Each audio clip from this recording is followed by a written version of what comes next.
The topics and opinions expressed in the following show are solely those of the host and their guests and not those of W4CY Radio, its employees, or affiliates. We make no recommendations or endorsements for radio show programs, services, or products mentioned on air or on our web. No liability, explicit or implied, shall be extended to W4CY Radio or its employees or affiliates. Any questions or comments should be directed to those show hosts. Thank you for choosing W4CY Radio. Are you a songwriter? Are you looking to turn your songwriting passion into a full-time gig? Whether you are just at the start of your songwriting journey or a seasoned industry professional, this show is made for you. Welcome to The Songwriter Show, bringing together songwriting news, interviews, and community. Now, welcome your host, Sarantos. Hello, everyone, and thank you for tuning in. I welcome you back to The Songwriter Show. I'm your host, Sarantos, a solo music artist who's been writing lyrics for as long as I can remember. Words are especially important to me, and that's why I'm so thrilled to host this show and share every Tuesday evening with you. I believe that every song is a story. Songwriter Show is broadcast live on number one ranked W4CY Radio and has listeners in all 206 countries in the world and every state in America. The station is licensed with ASCAP, BMI, CSAC, and Sound Exchange, and has many partnerships throughout the music industry, including iHeartRadio and exposure to over 300 million listeners. I'm going to tell you a little bit about tonight's first guest, Marilynn Hughes. Marilynn founded the Out-of-Body Travel Foundation in 2003. She's written over 98 books, 40 magazines, and around 15 CDs on out-of-body travel and comparative religious mysticism. These books, along with accompanying music and art, are all available for a free download.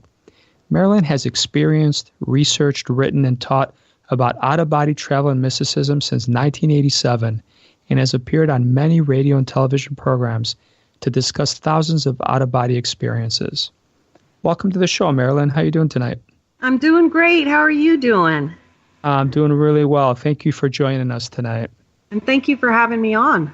Oh, you're welcome. So you've been doing this since 87. What is there one story that sticks out in your mind?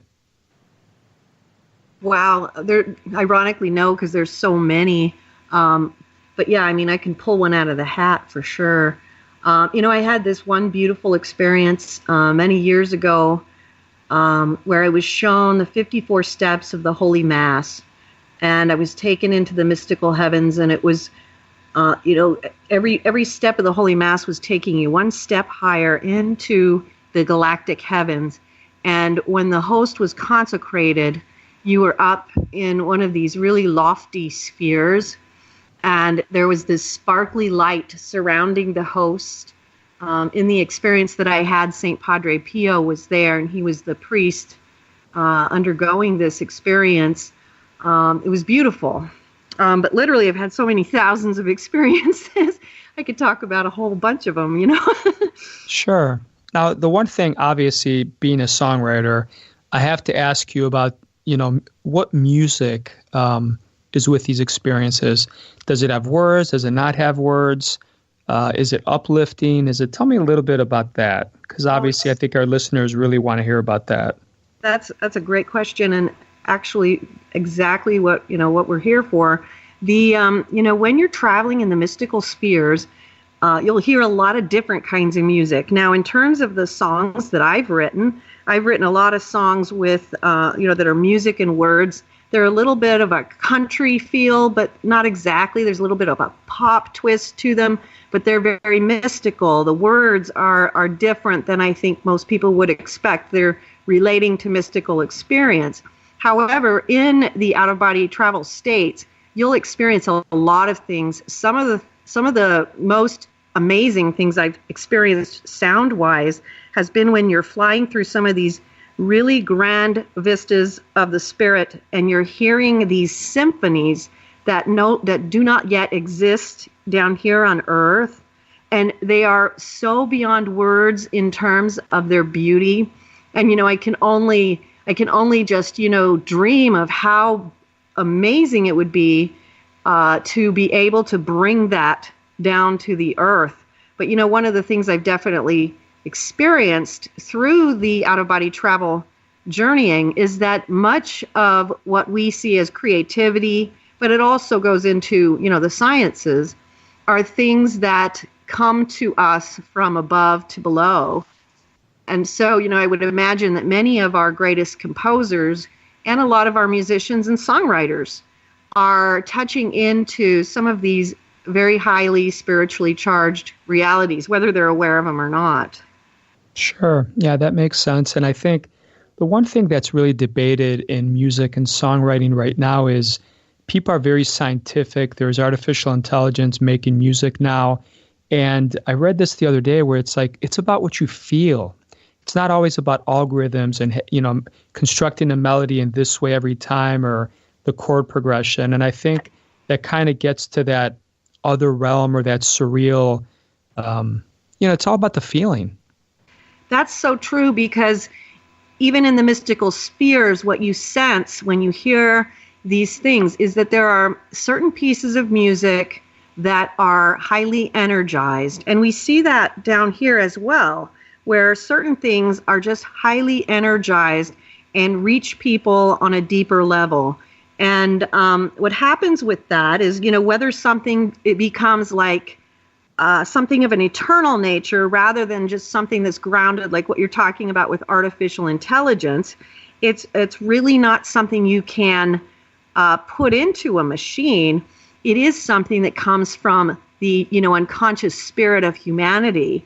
And sometimes the most simple of musical compositions can become the most moving or the ones that reach the most people. And I think it has a lot to do with the soul qualities that are attached to it. And so it's not always about high technicality. It's about tone. It's about rhythm. It's about how things are meant to manifest in these worlds below. Sure. Do you have a favorite genre of music? I like so many different types of music. I've always loved country music from the time I was very young. I love classical music. Gregorian chant is probably my favorite. But I love rock. I love, a lot of the rock that came from my era, which would be the 80s and the 90s rock. I think I'm one of those people that likes a lot of types of music. I love the spiritual music that people are putting out for meditation that they call New Age music, all the relaxation type things. But I love all of it. Yeah, you're hitting home here because I'm an 80s child, and I also have released meditation music. I put out a sleep CD last year. Some of the stuff you're talking about, New Age, I've done a couple New Age songs, but the thing a lot of people don't know about me, when I was I don't remember if it was 7th grade, I was in the choir. And, you mentioned Gregorian chants and stuff, and it's very interesting when if you go to church and you listen to their humming and their chants, and there's a lot of very hypnotic, relaxing, they know what they're doing, the melody, and if you think about it, this has been passed down how many generations now? So it's got to be appealing to people. Otherwise, they wouldn't still be singing out and chanting what they're doing. Oh, it is so meaningful. And ironically, the last book, before the one I just released, called The Limb of the Redemption, I did a bunch of research into the liturgies that are behind these Gregorian chants. Ironically, when I was young and an 80s child too, I think one of the first major papers that I did was on Gregorian chant. But I think a lot of people don't realize Gregorian chant is liturgy. These are the words that were put out by the apostles and by the original fathers of the early church to create the actual liturgy. So the meaningfulness is profoundly deep. I also wrote another book called The Primordial Seed, which actually takes it back even further, because what you see here as you go back into ancient Judaism and the way that they did chant, it goes all the way back to the very beginning of time. And there are ancient sacred texts that talk about this liturgical chanting that transfers and goes around from heaven to earth between the angels. And this is a way that we are able, as physically incarnate human beings, to actually kind of stay the flow, the movement of the angelic realm and the heavenly realms. It's such a beautiful thing because it really does go back all the way to the beginning of time. It's even mentioned in some of these very old books in relation to Adam. Hearing the sounds of the chanting from the angels, which was the original singing of the hours. And that's where it began. It began in Judaism, and Christianity now has the hours as well, but it's very, very ancient. Yeah, and I think music is so universal and it bonds us together, it harps on our emotions, but even within the church, they try to hit every sense, they get your olfactory senses with the incense, everything, visual with the either icons or statues, depending what religion you're into. I have a question for you. How do you get people to take you seriously?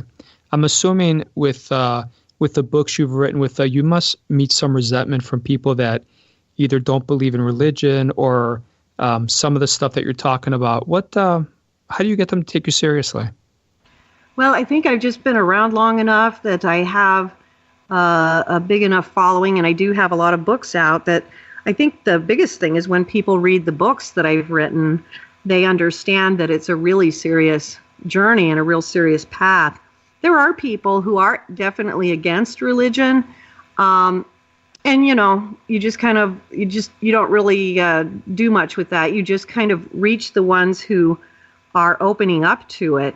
You'd be surprised how many people come from that kind of a standpoint and then have a moment where all of a sudden they're just on fire for wanting to learn about these things that they haven't spent much time on in the rest of their life. So we get a lot of, there's spirituality and religion. One of the books I wrote was called The Near-Death and Out-of-Body Experiences of the Prophets, Saints, Mystics, Sages, and Ascetics in World Religions. We forget that all world religions, major, minor, were created from a moment of revelation, which in most cases was an out-of-body experience. So spirituality and religion are much more closely intertwined than I think people realize. Of course, I've heard all the different, arguments people have, against religion, saying I'm spiritual but not religious. The reality is that you've got spirituality is in religion is in spirituality, and we have people who manifest it differently in different faiths. Some people are on a more sincere path. Some people follow it more culturally. And that's a big one of the any religion, really, because any religion has the same flaws, where you come in from the spiritual world and you have to build a religion in structure. And so there's going to be problems in all the different religions. A bunch of my books are about out-of-body travel in world religions, and it goes through all of the different world religions and compares and contrasts some of the things that they say about different issues and subjects. And that's, you'd be surprised when you go to the mysticism that the mystics aren't that much in disagreement across the board in terms of different religions. If you speak to Rumi, who is a Sufi Islamic mystic, versus St. Teresa of Avila, who's a Catholic mystic, versus, a bodhisattva in the Buddhist faith, there's a lot of similarities in the mystical revelation. It's when you're dealing with the religion on the ground, so to speak, that you're going to have more of the conflicts. Once it's taken to the mystical, it is taken to a higher sphere where a lot of these so-called or apparent contradictions actually kind of cease to exist. Yeah. Does that make sense? Yeah, it does. So you answered one of the questions that one of the listeners had, but before we get to another question they have, what's the coolest road trip you've ever been on? The coolest road trip would probably be when I went to Kentucky to go to the Natural Bridge and went backpacking there. It was great. That was fantastic. They have wild natural blueberries out there. And, oh, wow. Yeah, Are so they we safe to eat? Oh, yeah. We ate them off the trees and wow, that'd be cool. To make a blueberry pie out of them out while we're camping. So it was great.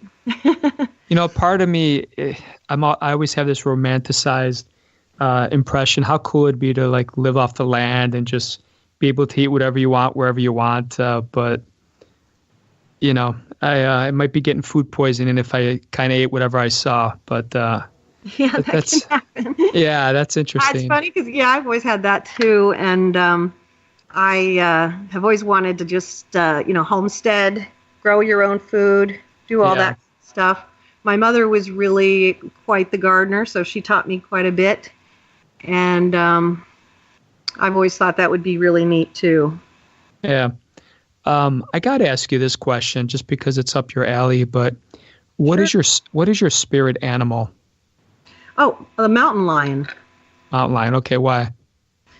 Because that's what I was shown. In its idealist sense, when you're dealing with shamanism, people are going to have a mystical experience or an out-of-body experience where they're shown what their spirit animal is. In my case, that's what I was shown. The mountain lion, for me, has to do with, kind of a controlled fierceness, having the courage to move forward, but also having the wisdom to step back a little bit. Sure. What were you like in high school? I was a nerd. So was I. Did you see Revenge of the Nerds? Was that not the coolest movie from the 80s? It was great. And all the sequels, of course. Wait, what was that guy that would chase around the nerds in the frat house? Ogre? No, what was his name? I don't remember their names. The big built guy that hated nerds and then became one of them in like the third movie or something like that. The football player. I can't remember his name. Yeah, I was quite the book nerd, and I'm still kind of quite the book nerd. So I guess that's kind of expected. It's all right. Nerds are taking over the world. We're everywhere. Yeah, I think that's true. It's kind of funny when I post on socials every day, and I don't know, maybe once a week or twice a week, I'll post something nerdy or geeky kind of or techie.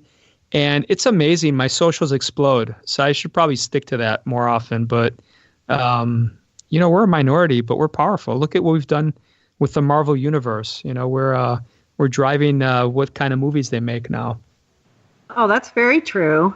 And, the Marvel Universe, ironically, I've often wondered about the creator of Marvel in terms of his spiritual life because because he's definitely, touching into some things that would be coming from mythological and mystical realms. So absolutely, it'd be interesting to ask him for sure. And the interesting thing, I know Stan Lee just passed away, and he was one of the big creators of Spider-Man and a lot of these things. But it's fascinating how they have.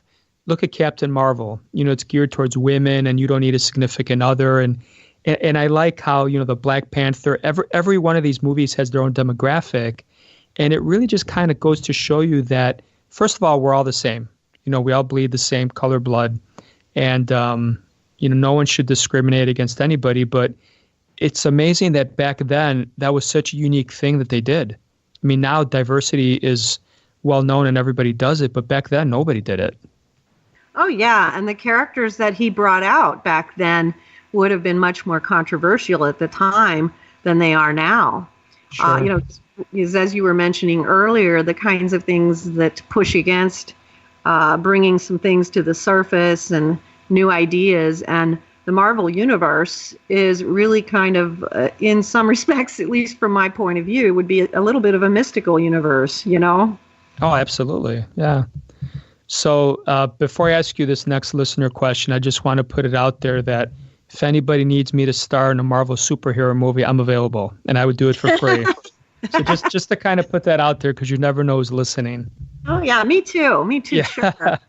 All right. So we have a listener question here. How do people know what their animal is? I assume their spirit animal is what they're asking you. Well, most people that I communicate with have some type of experience that leads them to that understanding, whether it's a mystical out-of-body experience, sometimes it's intuitive. So I think that, prayer is really important in asking to find that out, and then being receptive to paying attention to what might be coming to you. Some people will learn about their power animal in a dream. And so you want to listen to your dreams real closely as well, because the spirit world speaks to us in dreams as well. And ironically, in a lot of respects, with the shamanism, that's how it was done with the tribes. You would have some type of vision quest that would eventually reveal to you not only your path in life, because the vision quest was to discover your destiny and understand where you needed to go forward. But it was also very often where people discovered what their spirit animal was. Wonderful. So we're going to listen to your song now. Tell us in a minute what inspired it and what you want us to know about the song. If you're playing I Feel the Change, that was written. That one. That one was written with a lot of hope for our world at a time when we had gone through, in the last 20, 30 years, we've gone through a lot of hopeless times. This was shortly after a hopeless time where something bad had happened in our country. And this song was meant to show that we have the power to change it. And we have the power to move forward into something greater and bigger and brighter and more spiritually loving and light-filled than what we unfortunately often see. Okay. Well, we're going to listen to your song right now, and then we'll come back and ask you a few more questions, okay? Sure, thanks. Okay. Here we go.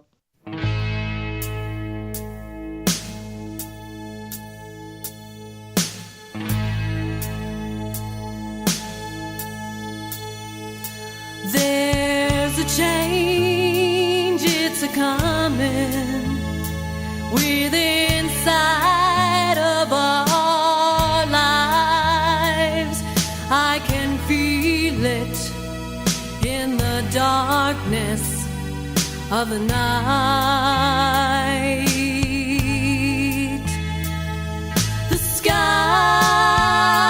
is on fire from the hatred of the land. I can feel it in the darkness of the night. It's a crazy thing, but I feel it, and it tatters my soul. It's the helpless feeling of a people who've been bought and sold.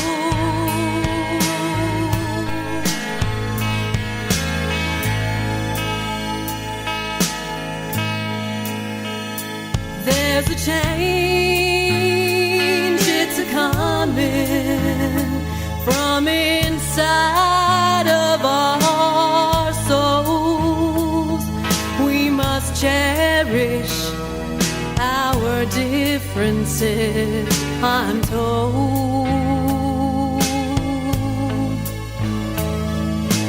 Rage is a fire that's put out with love. Let there be peace and justice in the world. It's a crazy thing, but I feel it, and it tatters my soul. It's the helpless feeling of a people who've been bought and sold.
feel it in the darkness of the night. I can feel it in the darkness of the night.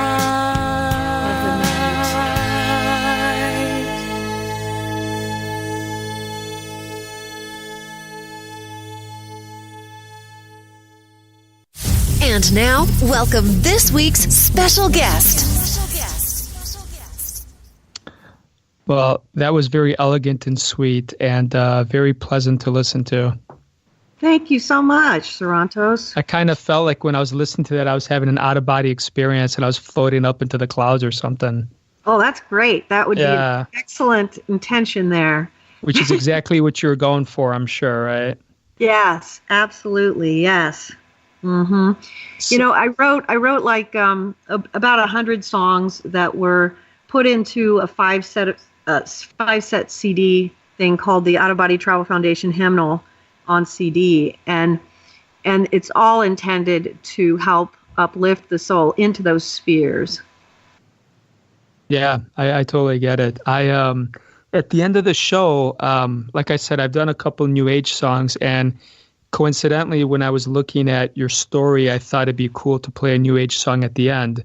Sure. So if you get a chance, check out Close Your Eyes, and I think you would enjoy the music video because it's definitely about, I don't want to give it away, but I definitely think you'd enjoy the music video. It's right up your alley. Oh, great. I would love to check it out. Thank you. Yeah. So let's talk a little bit about what do you do in your free time? Is it all work? Do you have a hobby? Do you have something? Obviously, we know you do some stuff with music and singing, but what do you do other than that? Well, I have a really wonderful dog. I love to take my dog for walks. I do a lot of meditation. I love to meditate. It's a really big, important part of, just my process. I read a lot. I really am a book nerd. So I do a lot of research that ends up in my books eventually, but I really just enjoy reading as well. So it's really kind of something I just like to do as well. So, I like to go to the pool when it's warm enough to do so, and we live in Arizona, so we're just about there. And so a lot of those kinds of things, a lot of meditation, love to hang out with my dog. I've got this great cat. Okay. Kind of simple that way, and I'm not real complicated. Simple is good. The older I get, simple is what I want. I relate to that. Yes, me too. Yeah. Tell me what the cool, if you could throw out a book that you've read that really sticks with you right now, what would you suggest for me or the audience to read? Well, gosh, my favorite book of all time would be The Spiritual Life by Father Adolphe Tanqueray. It's, really the classic work on mystical theology. So I love that one. But I also would throw out the Urantia book, which is something maybe not everyone's heard of, but it's spelled Urantia, the Urantia book. Very interesting document. I read the whole thing. It's huge. Highly recommend both of those. I have a lot of books I could recommend in a lot of areas. Like for instance, the vow of the Bodhisattva. I'm trying to remember what that's called. The Sutra of the Past Vows of the Earth Store Bodhisattva is a great book too.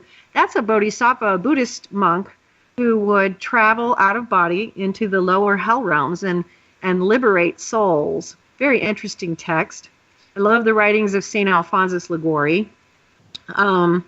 Very big fan of St. Francis and Clare of Assisi. So anything, I have all the books and all the stuff that is kept in terms of the documents of the early Franciscan order.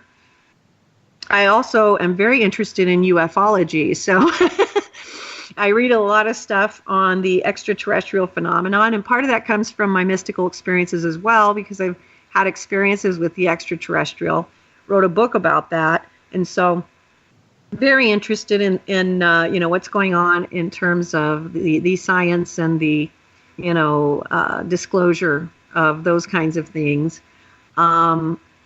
I'm reading a set of books right now called Journey to the West, which is from China, which is an interesting Buddhist text that kind of catalogs this spiritual journey of these monks who are seeking the ancient Buddhist texts, but they're falling into a lot of pitfalls along the way. It's a pretty classic text in China, and I'm finding that interesting as well.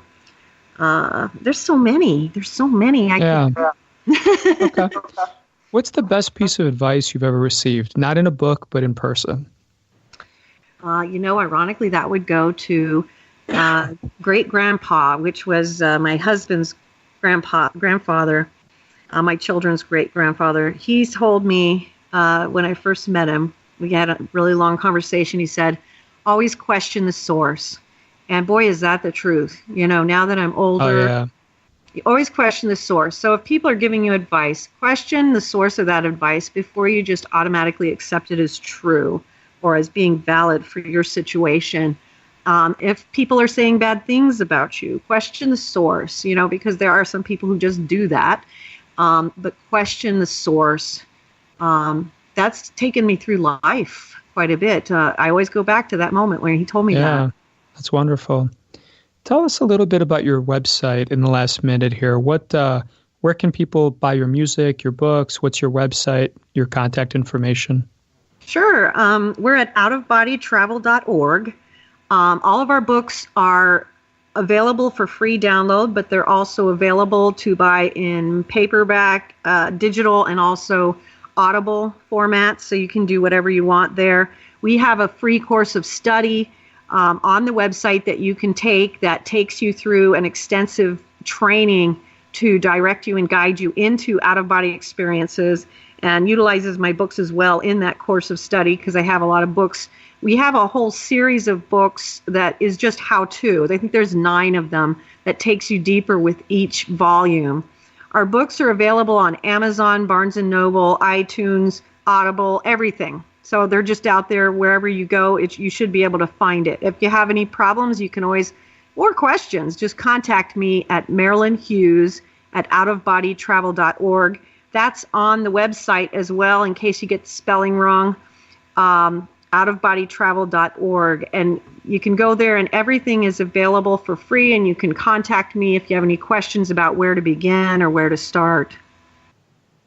Wonderful. Now, tell us, what's the one book that you've written that is either your bestseller or that you would recommend everybody read? The Mysteries of the Redemption would be the one I recommend that everyone read and start with. It's kind of like my magnum opus, I guess. And one of the reasons I recommend it as well is because I've had so many readers who have spontaneous out-of-body experiences begin while they're reading the book.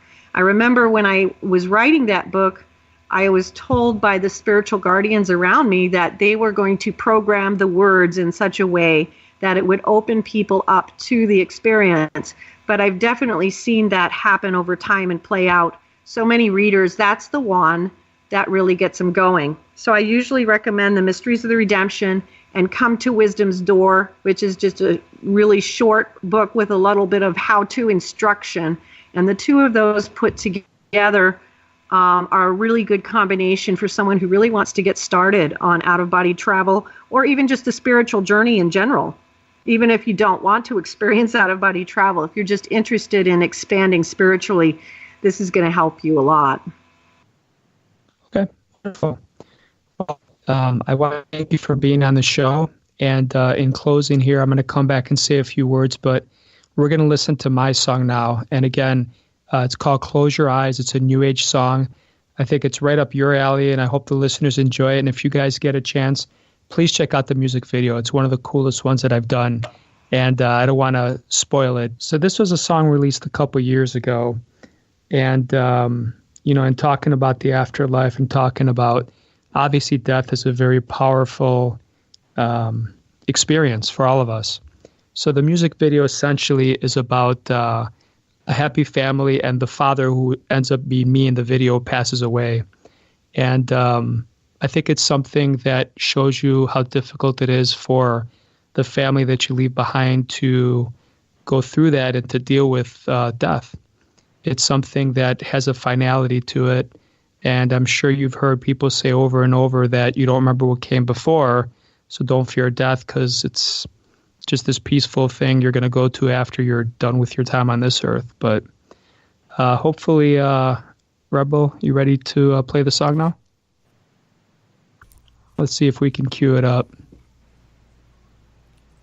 Well, and Sarantos, it's often harder for those left behind than it is for the soul traveling forward, because absolutely, and we forget that, because and it's good for people who are mourning to realize that the person who's traveling forward is surrounded by a great deal of love and protection and direction, and a lot of peace, and a lot of understanding. And so I think it helps to allow for the people left behind to do their grieving, to know that the person who's traveled on is very well taken care of. Yeah, and I'll tell you can find comfort in that, because my father passed away almost a decade ago, and he dealt with lung cancer, and he battled it for a long, long time, and he was in chronic pain. And when he finally passed, my mom, my sister, and I, we had this tremendous sense of relief that he was just not going to be in this agony and pain every day. And I think you're right. Not that none of us have died to be able to say that it's easier, but I totally get your point, and I respect that. Well, and ironically, in a lot of what I do in the out-of-body experiences is work with people going through the afterlife journey, and I can tell you that's definitely the case. I've seen some truly beautiful, beautiful things.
I want to thank everyone for tuning in tonight. To listeners who may be artists, if you wish to be on the Songwriter Show, please email us or check out our website at songwritershow.com. Thank you again for listening. I hope your own unique story gets heard around the world. My name is Sarantos. Please join us here every Tuesday night to hear other amazing artists share their fascinating behind-the-scenes stories, right here at the Songwriter Show. Thank you for listening to The Songwriter Show. To keep the momentum going, head over to www.songwritershow.com and join our free music community of artists, songwriters, and producers. That's www.songwritershow.com.